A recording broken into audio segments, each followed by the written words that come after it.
નમસ્કાર મિત્રો, જય હિન્દ, જય ભારત. સ્વાગત છે તમારું આપણી YouTube channel government pension salary info ન્યૂઝમાં. તો મિત્રો, પેન્શનરો માટે સારા સમાચાર. ન્યૂનતમ પેન્શનમાં ₹2,500નો વધારો, સરકારનો સૌથી મહત્ત્વનો નિર્ણય. તો મિત્રો, હવે સરકારે તેમના પેન્શનરો માટે એક ખૂબ જ અગત્યનો નિર્ણય લેતા તેમના પેન્શનમાં એટલે કે ન્યૂનતમ પેન્શનમાં ₹2,500નો વધારો કરતા તમામ પેન્શનરોમાં આનંદનો માહોલ જોવા મળી રહ્યો છે. તો મિત્રો, ન્યૂનતમ પેન્શનમાં વધારો કર્યો છે તેમાં કયા પેન્શનરોને વધારો મળશે તેની તમામ વાત મિત્રો આપણે કરવાની છે અને કયા પેન્શનરોને નહીં મળે લાભ. તો મિત્રો, તમામ વાત વિગતવાર જાણતા પહેલાં તમે આપણી ચેનલમાં નવા હોય તો આપણી ચેનલને સબસ્ક્રાઈબ કરી લેજો, કેમ કે કોઈ પણ નવી અપડેટ આવે તેની નોટિફિકેશન સૌથી પહેલાં તમને મળી જાય. અને મિત્રો, વિડીયો ગમે તો લાઈક પણ કરી દેજો. તો મિત્રો, વિગતવાર વાત કરીએ તો જો તમે EPS 1995 હેઠળ મળતી પેન્શન પર નિર્ભર છો તો તમને સારી રીતે ખબર છે કે માત્ર ₹1,000 પ્રતિ મહિને ગુજરાન ચલાવવું ખૂબ જ મુશ્કેલ બની ગયું છે.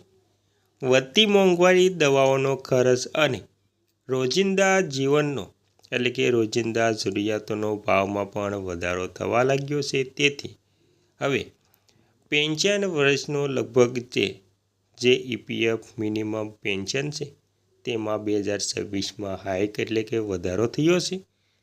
હવે એક રાહતભરી ખબર સામે આવી રહી છે.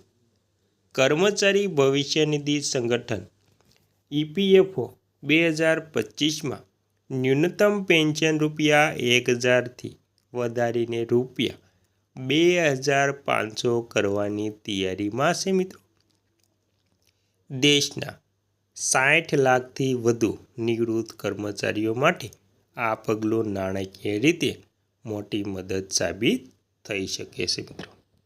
અને મિત્રો, EPS 95 શું છે અને કોણ લાભ લઈ શકે?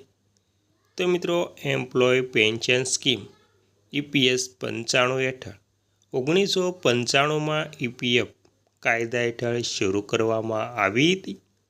તેનો મુખ્ય હેતુ એવો હતો કે કર્મચારીઓ નિવૃત્તિ પછી પણ દર મહિને નિશ્ચિત આવક મેળવી શકે. આ યોજના હેઠળ લાભ મેળવવા માટે સામાન્ય રીતે નીચેની શરતો લાગુ પડે છે. તો મિત્રો, તેમાં EPF હેઠળ આવતી કંપનીમાં ઓછામાં ઓછા 10 વર્ષથી નોકરી કરેલી હોવી જોઈએ. પેન્શન ફંડમાં નિયમિત યોગદાન આપેલું હોવું જોઈએ.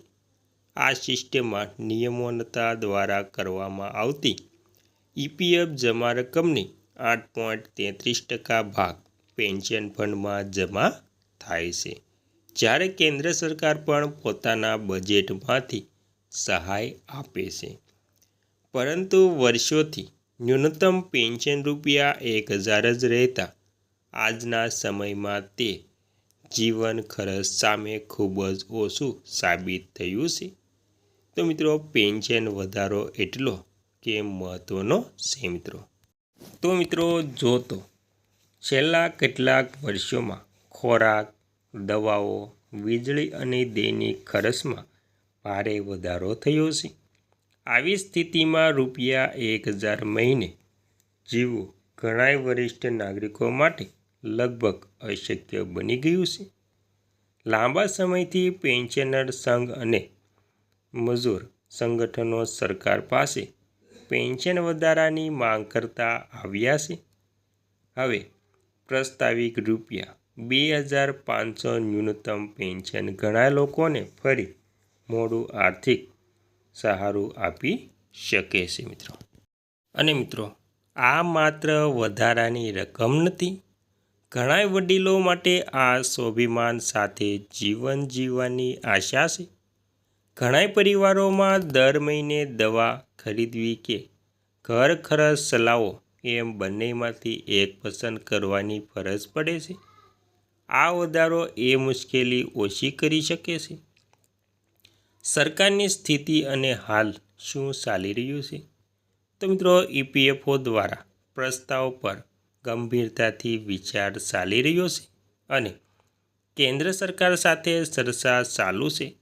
શ્રમ અને રોજગાર મંત્રાલયને પેન્શનર એસોસિએશન, ટ્રેડ યુનિયન અને સામાજિક સંસ્થાઓ તરફથી અનેક રજૂઆતો મળી છે મિત્રો. અને મિત્રો આ ફેરફાર અમલમાં લાવવા માટે સરકારને બજેટમાં વધારાનો લાભ સહન કરવો પડી શકે છે અને EPS 1995ના નિયમમાં જરૂરી સુધારા કરવાની જરૂર પડશે. સુપ્રીમ કોર્ટના અગાઉના નિરીક્ષણ પણ પર પૂરતી પેન્શનની જરૂરિયાતો તરફ ઇશારો કરી ચૂક્યા છે. અને મિત્રો સરળ શબ્દમાં કહીએ તો આ વખતે ચર્ચા માત્ર જાહેરાત સુધી સીમિત નથી, પરંતુ નીતિ સ્તરે ગંભીર વિચારણા રહી છે મિત્રો. અને મિત્રો હવે આપણે જાણવું છે કે આ વધારો નિવૃત્ત લોકોને શું બદલાવ આપશે.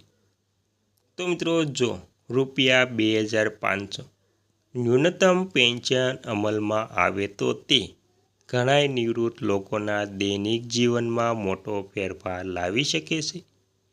₹1,000થી ₹2,500નો વધારો માત્ર આંકડો નથી, ઘણા માટે તે જીવનરેખા સમાન છે મિત્રો.